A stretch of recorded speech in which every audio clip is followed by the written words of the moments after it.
असली संदेश को समझ पाए हैं जिसे देवी दुर्गा हमें देना चाहती हैं।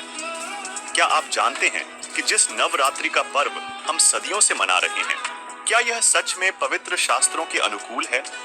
क्या देवी दुर्गा की उपासना के ये 9 दिन हमें वास्तव में वह शांति और शक्ति प्रदान करते हैं, या फिर हम सिर्फ रीति रिवाजों में ही उलझ कर रह गए हैं?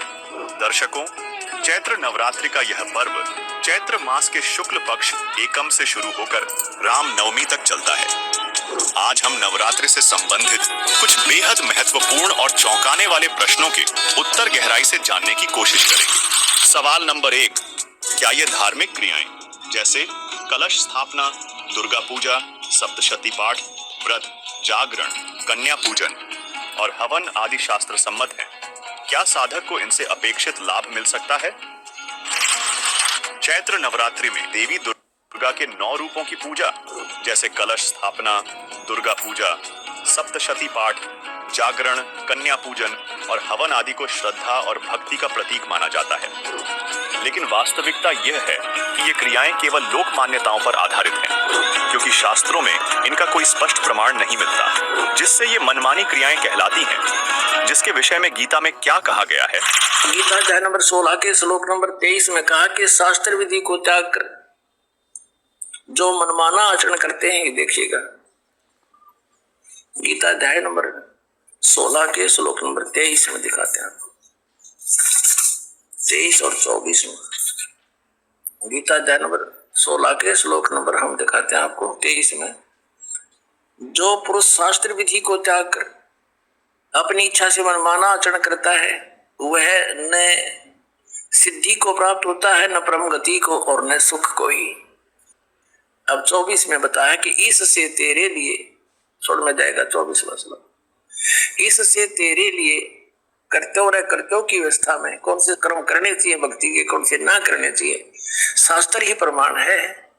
ऐसा जानकर तो शास्त्र विधि से नियत कर्म करने योग्य है, यानी शास्त्रों में जो वर्णित है वही साधना कर अन्य करेगा तो कोई लाभ नहीं होगा, यूजलेस।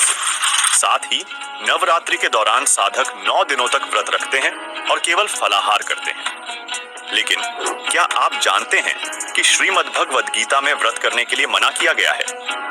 आइए देखते हैं कि गीता अध्याय 6 श्लोक 16 में क्या कहा गया है। अब 16 में कहा है कि अर्जुन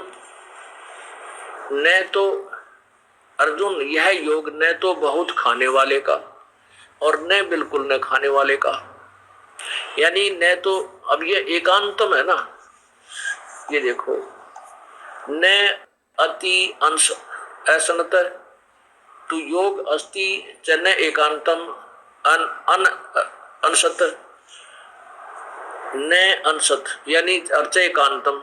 अब एकांतम का अर्थ इन्होंने इकट्ठा कर दिया, बिल्कुल कर दिया। अब एकांतम माने एकांत स्थान पर भी बैठने वाले का योग पूर्ण नहीं होता, न घना खाने वाले का और न बिल्कुल न खाने वाले का, न तो अधिक खाने वाले का या बिल्कुल न खाने वाले का, और न एकांत स्थान पर बैठने वाले का, और न ज्यादा सोने और आलसी का सोने वाले का, और न अधिक जागने वाले का ये योग सफल होता है। अब यहाँ अपने आप कह रहा है कि ना तो अधिक खाने वाले का, ना बिल्कुल ना खाना यानी व्रत रखने वाले का, एकांत मन एक स्थान पर बैठकर साधना करने वाले का, ना घना जागने वाले का, ना ज्यादा सोने वाले का, ये योग सफल नहीं होता।